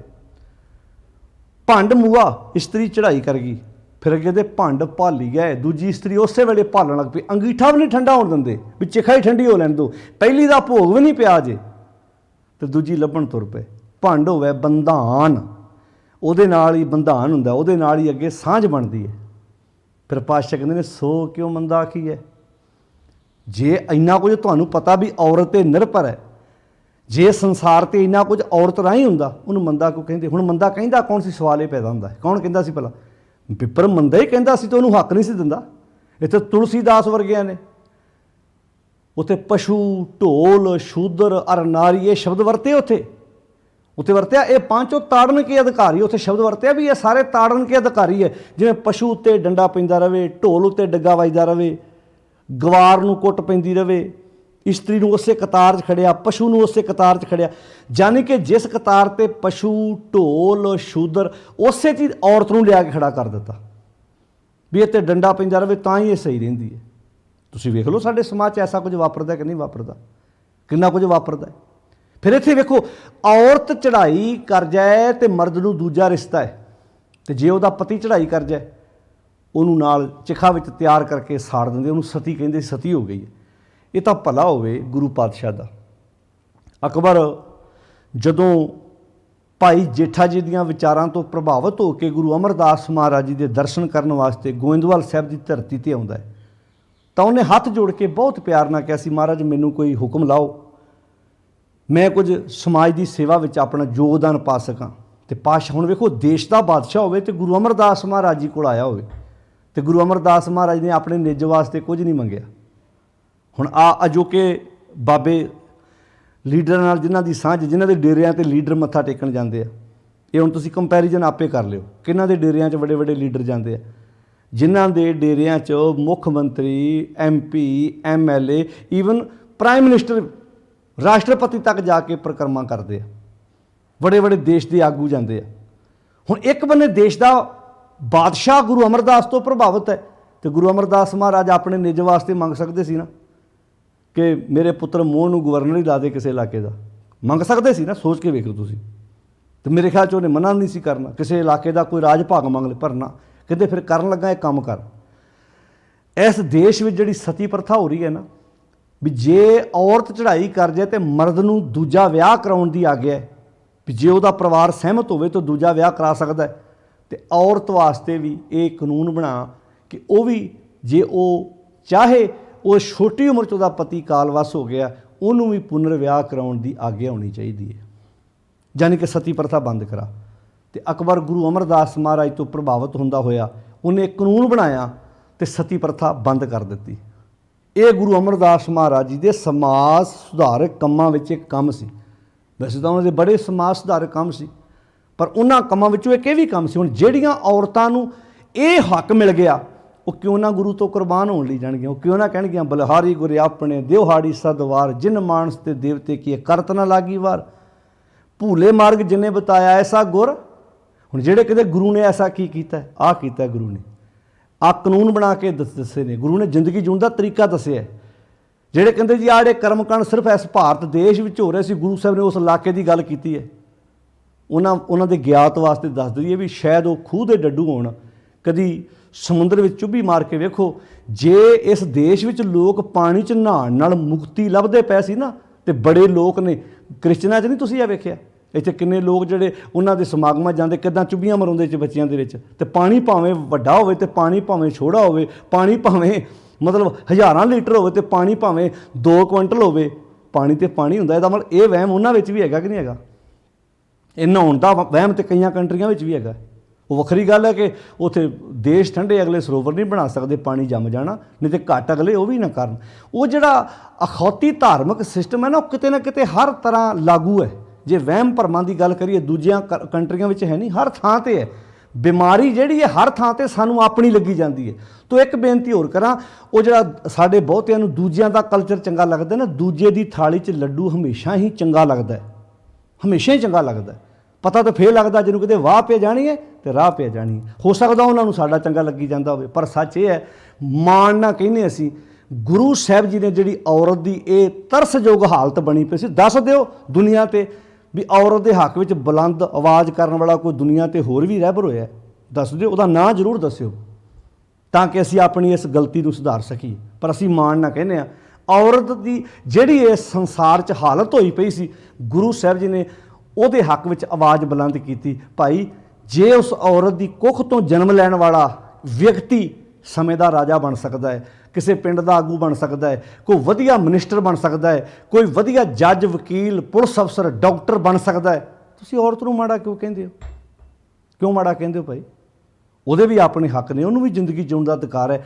ਕਾਸ਼ ਕਿਤੇ ਸਾਡੀਆਂ ਧੀਆਂ, ਸਾਡੀਆਂ ਬੱਚੀਆਂ, ਸਾਡੀਆਂ ਭੈਣਾਂ ਇਸ ਬਾਣੀ ਨੂੰ ਸਮਝ ਸਕਣ। ਪਰ ਅਸੀਂ ਇਹ ਸਰੂਪ ਪਤਾ ਕਿਹਨਾਂ ਲੋਕਾਂ ਦੇ ਹਵਾਲੇ ਕੀਤਾ, ਜਿਹੜੇ ਡੇਰੇਦਾਰ ਔਰਤ ਨੂੰ ਕਹਿੰਦੇ ਨੇ ਜਦੋਂ ਮੰਥਲੀ ਪੀਰੀਅਡ ਆਵੇ ਤੁਸੀਂ ਬਾਣੀ ਨਾ ਪੜ੍ਹਿਆ ਕਰੋ, ਤੁਸੀਂ ਉਹ 5 ਦਿਨ ਅਪਵਿੱਤਰ ਹੁੰਦੀਆਂ ਜੇ। ਤੇ ਐਦਾਂ ਬੀਬੀਆਂ, ਐਦਾਂ ਬਾਬਾ ਜੀ, ਅੱਛਾ ਬਾਬਾ ਜੀ ਠੀਕ ਹੈ ਜੀ, ਅਸੀਂ ਅਪਵਿੱਤਰ ਹੁੰਦੀਆਂ। ਉਹ ਸਾਧ ਨੂੰ ਪੁੱਛੋ, ਜੇ ਅਸੀਂ ਇਹ 5 ਦਿਨ ਅਪਵਿੱਤਰ ਤੁਹਾਡੇ ਕਹਿਣ ਮੁਤਾਬਕ ਨਾ ਹੁੰਦੀਆਂ, ਤੇ ਬਾਬਾ ਜੀ ਜੇ ਤੁਹਾਡੀ ਮਾਤਾ ਨੂੰ ਇਹ ਮੰਥਲੀ ਪੀਰੀਅਡ ਨਾ ਆਉਂਦਾ, ਤੇ ਸ਼ਾਇਦ ਬਾਬਾ ਜੀ ਤੁਹਾਡਾ ਦੁਨੀਆ 'ਤੇ ਜਨਮ ਨਾ ਹੁੰਦਾ। ਪਰ ਪੁੱਛੂ ਕੌਣ? ਜਿਹੜੀ ਸਾਡੀ ਧੀ ਭੈਣ ਬੱਚੀ ਨੇ ਖੁਦ ਬਾਣੀ ਪੜ੍ਹੀ ਹੋਏਗੀ, ਪਰ ਡਰਾਇਆ ਪਿਆ ਸਾਡਿਆਂ ਨੇ, ਅਸੀਂ ਤੇ ਖੂਹ ਦੇ ਡੱਡੂ ਬਣੇ ਪਏ ਹਾਂ। ਤੋ ਪਾਤਸ਼ਾਹ ਇੱਥੇ ਕਹਿੰਦੇ ਨੇ ਸੋ ਕਿਉਂ ਮੰਦਾ ਆਖੀਐ ਜਿਤ ਜੰਮੈ ਰਾਜਾਨ। ਤੁਸੀਂ ਫਰਕ ਵੇਖੋ, ਜਿਤ ਜੰਮੈ ਰਾਜਾਨ। ਫਿਰ ਅੱਗੇ ਕਹਿੰਦੇ ਨੇ ਨਾਨਕ ਭੰਡੋਂ ਹੀ ਭੰਡ ਉਪਜੈ। ਭੰਡੋਂ ਹੀ ਭੰਡ ਉਪਜੈ ਦਾ ਅਰਥ ਹੈ ਔਰਤ ਤੋਂ ਹੀ ਔਰਤ ਦਾ ਜਨਮ ਹੁੰਦਾ ਹੈ। ਇੱਥੇ ਇੱਕ ਬੜੀ ਵੱਡੀ ਪ੍ਰੋਬਲਮ ਹੈ, ਔਰਤ ਤੋਂ ਹੀ ਔਰਤ ਦਾ ਜਨਮ ਹੁੰਦਾ ਹੈ। ਮਾਂ ਨੇ ਮੰਨ ਲਓ ਅੱਗੇ ਬੱਚੀ ਨੂੰ ਜਨਮ ਦਿੱਤਾ ਹੈ।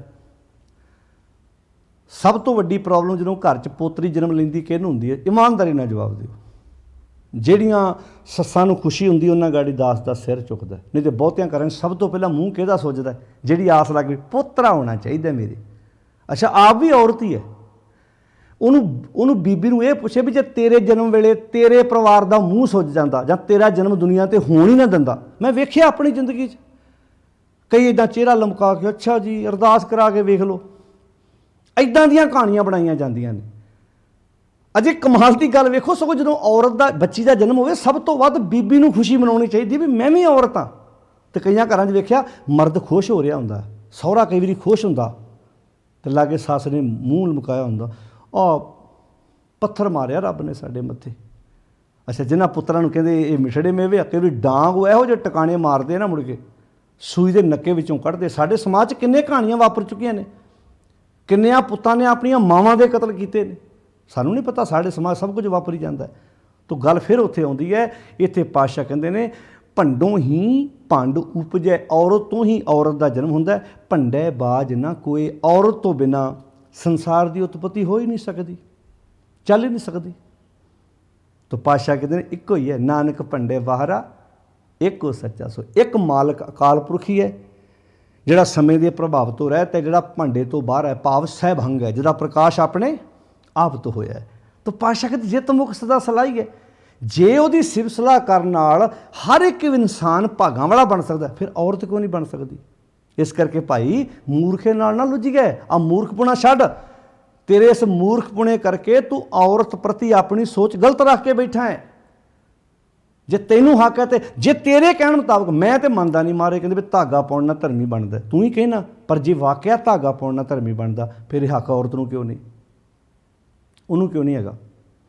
ਸਵਾਲ ਹੈ ਮੇਰਾ। ਮਹਾਰਾਜ ਕਹਿੰਦੇ ਨੇ ਤੋ ਇਸ ਕਰਕੇ ਗੁਰੂ ਨਾਨਕ ਸਾਹਿਬ ਜੀ ਨੇ ਤੇ ਬਾਣੀ ਉਚਾਰਨ ਕਰਨ ਵਕਤ ਔਰਤ ਦੇ ਹੱਕ ਵਿੱਚ ਇੱਥੋਂ ਤੱਕ ਆਵਾਜ਼ ਬੁਲੰਦ ਕੀਤੀ, ਇਸ ਜੱਗ ਮੈਂ ਪੁਰਖ ਏਕ ਹੈ। ਉਹ ਭਲਿਓ ਇਸ ਜਗਤ ਵਿੱਚ ਪੁਰਖ ਹੀ ਇੱਕ ਹੈ, ਹੋਰ ਸਗਲੀ ਨਾਰ ਸਬਾਈ। ਆਪਾਂ ਸਾਰੇ ਉਹਦੀਆਂ ਜੀਵ ਇਸਤਰੀਆਂ ਹਾਂ। ਆਓ ਭੈਣੇ ਗਲ ਮਿਲੇ ਅੰਕ ਸਹੇਲੜੀਆਂ, ਜਾਂ ਧਨ ਸੁਹਾਗਣ ਜੋ ਪ੍ਰਭੂ ਪਛਾਣੈ। ਕਿੱਦਾਂ ਦੇ ਮੋਤੀ ਪਰੋ ਕੇ ਸਾਨੂੰ ਬਾਣੀ ਦੇ ਦਿੱਤੇ। ਤੋ ਇੱਕ ਬੇਨਤੀ ਹੋਰ ਕਰਾਂ, ਜੇ ਮਹਾਤਮਾ ਬੁੱਧ ਵਰਗੇ ਆਪਣੀ ਚਾਚੀ ਮਾਸੀ ਨੂੰ ਸਿੱਖਿਆ ਦੇ ਕੇ ਮਗਰੋਂ ਪਛਤਾ ਰਹੇ ਨੇ, ਤੇ ਇੱਧਰ ਵੇਖੋ ਗੁਰੂ ਨਾਨਕ ਸਾਹਿਬ ਜੀ ਦੀ ਇਸ ਫਿਲਾਸਫੀ, ਇਸ ਵਿਚਾਰਧਾਰਾ ਦੀ ਪਹਿਲੀ ਸਿੱਖ ਹੀ ਔਰਤ ਬੇਬੇ ਨਾਨਕੀ ਹੈ। ਫਰਕ ਵੇਖੋ ਤੁਸੀਂ। ਪਰ ਪਤਾ ਸਾਡੇ ਨੂੰ ਕਿਤੇ ਨੂੰ, ਇਸ ਬੰਨੇ ਅਸੀਂ ਤੁਰੇ ਨਹੀਂ। ਬੇਬੇ ਨਾਨਕੀ। ਫਿਰ ਗੁਰੂ ਗ੍ਰੰਥ ਸਾਹਿਬ ਮਹਾਰਾਜ ਜੀ ਦੇ ਵਿੱਚ ਮਾਤਾ ਖੀਵੀ ਦਾ ਨਾਮ ਬਲਵੰਡ ਖੀਵੀ ਨੇਕ ਜਨ। ਗੁਰੂ ਅੰਗਦ ਸਾਹਿਬ ਮਹਾਰਾਜ ਕਰਤਾਰਪੁਰ ਸਾਹਿਬ ਦੀ ਧਰਤੀ ਤੋਂ ਜਦੋਂ ਖਡੂਰ ਸਾਹਿਬ ਆਉਂਦੇ ਨੇ, ਇੱਥੇ ਮੱਲ ਅਖਾੜੇ ਤਿਆਰ ਕੀਤੇ। ਖਡੂਰ ਸਾਹਿਬ ਦੀ ਧਰਤੀ 'ਤੇ ਮੱਲ ਅਖਾੜੇ ਤਿਆਰ ਕੀਤੇ, ਉੱਥੇ ਸ਼ਬਦ ਗੁਰੂ ਦਾ ਲੰਗਰ ਲਾਇਆ, ਅਤੇ ਮਾਤਾ ਖੀਵੀ ਜੀ ਨੇ ਸਾਰੇ ਲੰਗਰ ਦੀ ਜ਼ਿੰਮੇਵਾਰੀ ਚੱਕ ਲਈ, ਸਾਰੇ ਲੰਗਰ ਦੀ ਜ਼ਿੰਮੇਵਾਰੀ ਚੱਕ ਲਈ। तो इस करके पातशाह जी ने बहुत सोहने तरीके नाल मान इज्जत सत्कार बख्शिश किया। हाँ जिथे ये दिता है औरत नूं मान, पर हाँ जो औरत अपने किरदार तो डिगदी है, पातशाह जी ने वो भी शब्द वरते ने, वो भी ध्यान रखने की लोड़ है। जिसे औरत नूं मान इज्जत दिता है भी भाई अपना रुतबा रखी, अपना एक स्टेटस रखी, अपनी जिंदगी का किरदार रखी, तेरे च बड़े वड्डे गुण ने, उत्थे सत्कार भी दिता है। पर जिथे इहो जिहा पक्ष है उत्थे भी क्या है, चोरां यारां रंडियां, चोरां यारां रंडियां कुटणियां दी बाण वे दीना की, वे दीन दीन कहते धर्म नूं, वे दीन जिहदा धर्म ही कोई नहीं हैगा, ईमान ही कोई नहीं हैगा, वे दीना की दोस्ती वे दीना का खान। सूही राग विच गुरु अमरदास महाराज जी की जो वार है उहदे विच श्लोक है गुरु नानक साहिब जी का, चोरां चोर यारां विचारी लोग, रंडियां जिहड़े करैक्टर तो डिग्गियां होईयां औरतां, चोरां यारां रंडियां कुटणियां दीवान वे दीना की दोस्ती, उन्हां दा आपस विच सांझ हुंदी है। उत्थे शब्द वर दिता पातशाह जी ने। ਜਦੋਂ ਅਸੀਂ ਗੁਰੂ ਰਾਮਦਾਸ ਮਹਾਰਾਜ ਦੇ ਬਚਨ ਪੜ੍ਹਦੇ ਹਾਂ, ਉੱਥੇ ਹਜ਼ੂਰ ਨੇ ਐਸੇ ਸ਼ਬਦ ਵਰਤੇ ਨੇ, ਸਾਰਾ ਦਿਨ ਲਾਲਚ ਅਟਿਆ। ਸਾਰਾ ਦਿਨ ਬੰਦਾ ਲਾਲਚ ਵਿੱਚ ਫਸਿਆ ਹੋਇਆ, ਜਦੋਂ ਆਪਣੇ ਕੰਮ ਕਰਦਾ, ਯਾਨੀ ਕਿ ਲਾਲਚ ਵਿੱਚ ਫਸਿਆ ਹੋਇਆ, ਸਾਰੀ ਦਿਹਾੜੀ ਬੁਰਿਆਂ ਕੰਮ। ਕੁਦਰਤੀ ਗੱਲ ਹੈ, ਜਦੋਂ ਬੰਦਾ ਚੰਗੀ ਕਮਾਈ ਕਰਦਾ ਨਾ, ਉਹਦੇ ਗਿਆਨ ਅੰਦਰੇ ਕਰਮ ਅੰਦਰੇ ਵੀ ਨਹੀਂ ਥੱਕਦੇ, ਫਿਰ ਐਨ ਰਿਲੈਕਸ ਰਹਿੰਦੇ ਨੇ। ਜਦੋਂ ਬੰਦਾ ਬੇਈਮਾਨੀ ਦੀ ਕਮਾਈ ਕਰਦਾ ਨਾ, ਉਹਦੇ ਗਿਆਨ ਅੰਦਰੇ ਕਰਮ ਅੰਦਰਿਆਂ ਦੇ ਉੱਤੇ ਵੀ ਅਸਰ ਪੈਂਦਾ, ਉਹਨਾਂ ਨੂੰ ਫਿਰ ਡਿਪਰੈਸ਼ਨ ਦੀ ਗੋਲੀ ਖਾਣੀ ਪੈਂਦੀ ਹੈ। ਉਹ ਮਾਨਸਿਕ ਤੌਰ 'ਤੇ ਹਿੱਲ ਜਾਂਦੇ ਨੇ। ਸਾਰਾ ਦਿਨ ਲਾਲਚ ਅਟਿਆ, ਫਿਰ ਕਹਿੰਦੇ ਨੇ ਮਨਮੁਖ ਹੋਰ ਹੀ ਗੱਲਾਂ ਵਿੱਚ ਸਾਰਾ ਦਿਨ ਫਸਿਆ ਰਹਿੰਦਾ ਹੈ। ਫਿਰ ਅੱਗੇ ਕਹਿੰਦੇ ਨੇ ਰਾਤੀ ਉਂਘੇ ਦੱਬਿਆ, ਰਾਤ ਘਰ ਆਉਂਦਾ ਹੈ, ਨਵੇਂ ਸੋਚ ਸਭ ਢਿੱਲਾ। ਉਹਦੇ ਜਿਹੜੇ ਗਿਆਨ ਅੰਦਰੇ ਕਰਮ ਅੰਦਰੇ ਨੇ, ਗਲਤ ਕੰਮ ਕਰਨ ਕਰਕੇ, ਭਾਵ ਜਦੋਂ ਬੰਦਾ ਲਾਲਚ ਕਰਦਾ ਨਾ, ਉਹਦੇ ਅੰਦਰ ਵੀ ਪ੍ਰੈਸ਼ਰ ਪੈਂਦਾ ਹੈ। ਜਦੋਂ ਬੰਦਾ ਕਮਾਈ ਗਲਤ ਕਰਦਾ, ਫਿਰ ਨਾਲ ਜ਼ੋਰ ਲੱਗਦਾ। ਜਦੋਂ ਕਮਾਈ ਨੇਕ ਹੋਏਗੀ, ਐਨ ਰਿਲੈਕਸ ਵਧੀਆ ਰਹੇਗਾ, ਨਵੇਂ ਸੋਚ ਸਭ ਢਿੱਲਾ। ਫਿਰ ਕਹਿੰਦੇ ਨੇ ਮਨਮੁੱਖਾਂ ਦੇ ਸਿਰ ਜੋਰਾਂ ਅਮਰ ਹੈ। ਇਹੋ ਜਿਹੇ ਬੰਦਿਆਂ ਦੇ ਸਿਰ 'ਤੇ ਨਾ ਔਰਤਾਂ ਦਾ ਹੁਕਮ ਚੱਲਦਾ।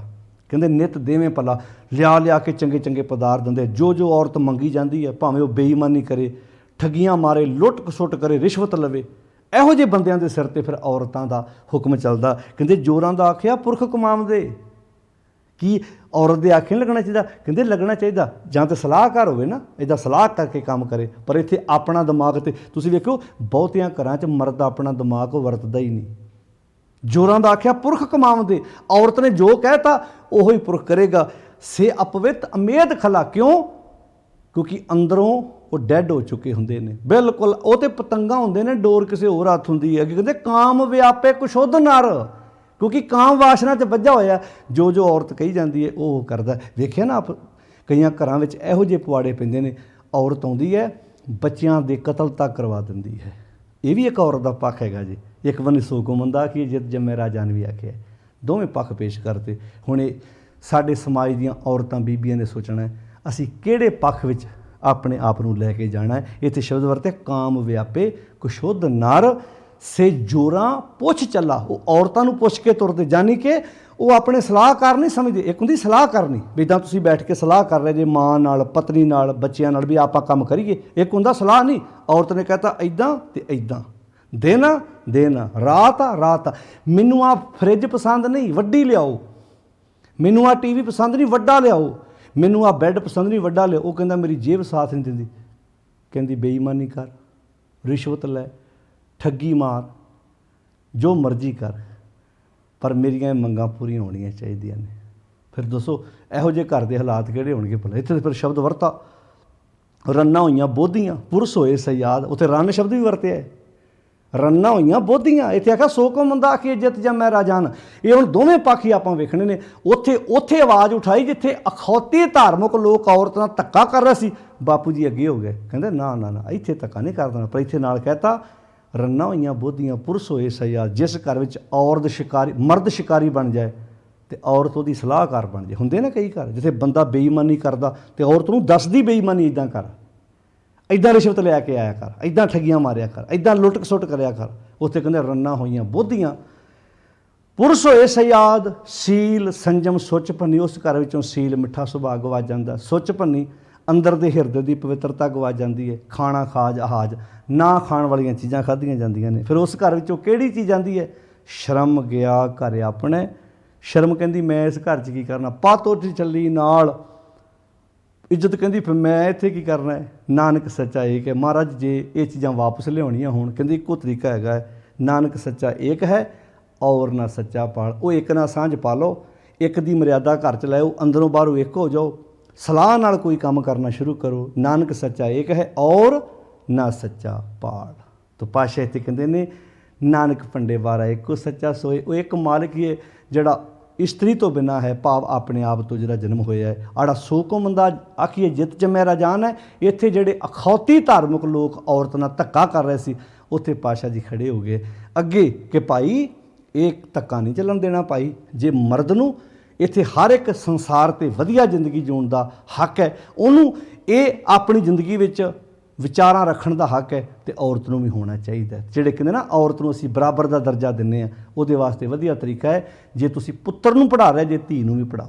ਦਾਜ ਦੇਣ ਨਾਲੋਂ ਆਪਣੀਆਂ ਧੀਆਂ ਨੂੰ ਐਜੂਕੇਸ਼ਨ ਦਿਓ ਤਾਂ ਕਿ ਉਹ ਪੜ੍ਹ ਲਿਖ ਸਕਣ। ਤੇ ਇਹ ਗੱਲ ਸੱਚ ਹੈ, ਪੁਰਾਣੇ ਬਜ਼ੁਰਗ ਕਹਿੰਦੇ ਹੁੰਦੇ ਸੀ ਪੁੱਤਰ ਪੜ੍ਹਾਓਗੇ ਤੇ ਇੱਕ ਪੀੜ੍ਹੀ ਪੜ੍ਹੇਗੀ, ਧੀ ਪੜ੍ਹਾਓਗੀ ਤੇ 5-7 ਪੀੜ੍ਹੀਆਂ ਪੜ੍ਹ ਜਾਣੀਆਂ ਨੇ। ਤਾਂ ਧੀਆਂ ਨੂੰ ਪੜ੍ਹਾਉਣ ਤੇ ਆਪਣਾ ਵਿਸ਼ੇਸ਼ ਧਿਆਨ ਹੋਣਾ ਚਾਹੀਦਾ ਹੈ। ਬੱਚੀਆਂ ਪੜ੍ਹਨ ਤਾਂ ਉਹ ਪਰਿਵਾਰ ਵੀ ਵਧਾਈ ਦੇ ਪਾਤਰ ਨੇ ਜਿਨ੍ਹਾਂ ਘਰਾਂ ਵਿੱਚ ਧੀਆਂ ਨੂੰ ਬਹੁਤ ਇੱਜ਼ਤ ਤੇ ਮਾਣ ਦਿੱਤਾ ਜਾਂਦਾ ਹੈ। ਜਿਹੜੇ ਪੁੱਤਰਾਂ ਦੇ ਜਨਮ ਵੇਲੇ ਖੁਸ਼ੀਆਂ ਮਨਾਉਣ ਤੇ ਧੀਆਂ ਦੇ ਜਨਮ ਵੇਲੇ ਚਿਹਰੇ ਉਦਾਸ ਕਰ ਲੈਣ, ਸੱਚ ਹੈ ਉਹਨਾਂ ਘਰਾਂ 'ਚੋਂ ਕਦੀ ਖੁਸ਼ੀ ਰਹਿੰਦੀ ਨਹੀਂ, ਸਮਾਂ ਪਾ ਕੇ ਖੁਸ਼ੀ ਅਲੋਪ ਹੋ ਜਾਂਦੀ ਹੈ। ਪਦਾਰਥ ਆਉਂਦੇ ਜ਼ਰੂਰ ਨੇ ਪਰ ਖੁਸ਼ੀ ਕਿਤੇ ਨਾ ਕਿਤੇ ਘਰੋਂ ਗਵਾ ਜਾਂਦੀ। ਆਓ ਬਣਦਾ ਮਾਣ ਸਤਿਕਾਰ ਜ਼ਿੰਦਗੀ ਵਿੱਚ ਕਰਨਾ ਸ਼ੁਰੂ ਕਰੀਏ।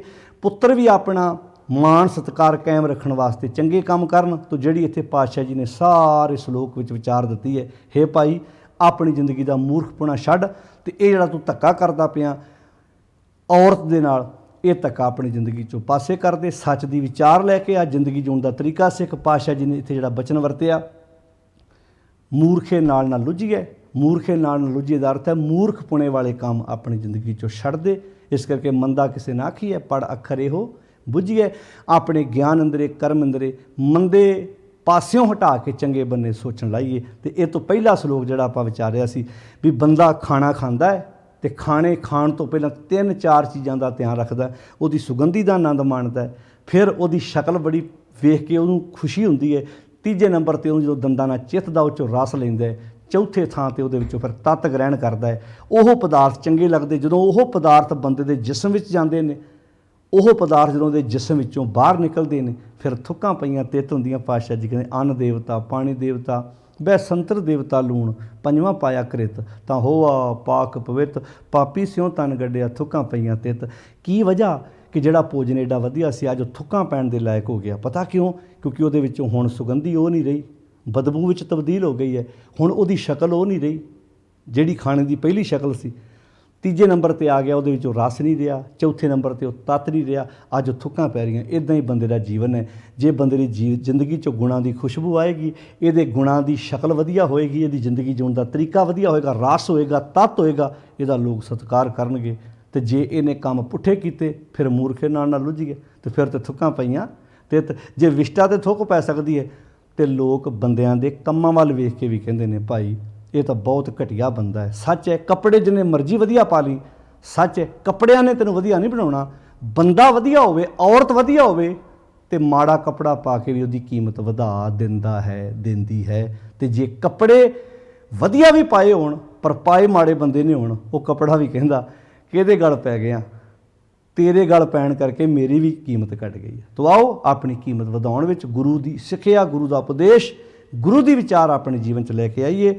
ਜਿੱਤ ਮੁਖ ਸਦਾ ਸਾਲਾਹੀ ਹੈ, ਭਾਗਾਂ ਰੱਤੀ ਚਾਰ। ਪਾਤਸ਼ਾਹ ਜੀ ਕਹਿੰਦੇ ਨੇ ਨਾਨਕ ਤੇ ਮੁਖ ਉਜਲੇ ਤਿਤ ਸੱਚੇ ਦਰਬਾਰ। ਆਪਣੇ ਮੁਖ ਉਜਲੇ ਕਰ ਲਈ, ਚੰਗੇ ਕੰਮ ਕਰਨ ਦੀ ਆਦਤ ਪਾਈਏ। ਸਾਰਿਆਂ ਦਾ ਧੰਨਵਾਦ। ਅੱਜ ਆਪਾਂ 19 ਨੰਬਰ ਪੌੜੀ ਦੇ ਨਾਲ ਜਿਹੜੇ 2 ਸ਼ਲੋਕ ਆਏ ਸਨ ਉਹਨਾਂ ਸ਼ਲੋਕਾਂ ਵਿੱਚੋਂ ਦੂਸਰੇ ਸ਼ਲੋਕ ਦੀ ਵਿਚਾਰ ਸਾਂਝੀ ਕੀਤੀ ਹੈ ਜੀ। ਕੱਲ੍ਹ ਆਪਾਂ 20 ਨੰਬਰ ਪੌੜੀ ਦੀ ਵਿਚਾਰ ਆਰੰਭ ਕਰਾਂਗੇ। ਇੰਨੇ ਕੁ ਬਚਨ ਪ੍ਰਵਾਨ ਕਰਨੇ। ਅਦਬ ਸਤਿਕਾਰ ਨਾਲ ਫਤਿਹ ਬੁਲਾਓ ਜੀ। ਵਾਹਿਗੁਰੂ ਜੀ ਕਾ ਖਾਲਸਾ, ਵਾਹਿਗੁਰੂ ਜੀ ਕੀ ਫਤਿਹ।